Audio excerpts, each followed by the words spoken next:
अस्सलाम वालेकुम नाज़रीन, खुशी की इंतहा। सुप्रीम कोर्ट की जानिब से नवाज शरीफ को पार्टी सदारत के लिए नाअहल करार देने पर जहांगीर तरीन ने ऐसा ऐलान कर दिया कि किसी ने सोचा तक न होगा। पाकिस्तान तहरीक इंसाफ ने सुप्रीम कोर्ट की जानिब से नवाज शरीफ को पार्टी सदारत के लिए नाअहल करार देने पर जश्न मनाने का ऐलान कर दिया।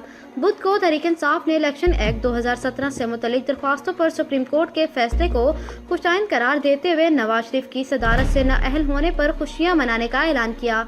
पीटीआई के मरकजी रहनुमा जहांगीर तरीन ने अदालती फैसले पर कारकुनों को जश्न मनाने की हिदायत करते हुए कहा कि कारकुनान अदालत उज़्मा के तारीखी फैसले पर अल्लाह का शुक्र अदा करें और फैसले की खुशी में आवाम को मिठाइयाँ खिलाएं। सुप्रीम कोर्ट ने इलेक्शन एक्ट से मुतल्लिक तारीखी फैसला किया, जिस पर कौम चीफ जस्टिस मियां साकिब निसार और बेंच के अरकान को सलाम पेश करती है।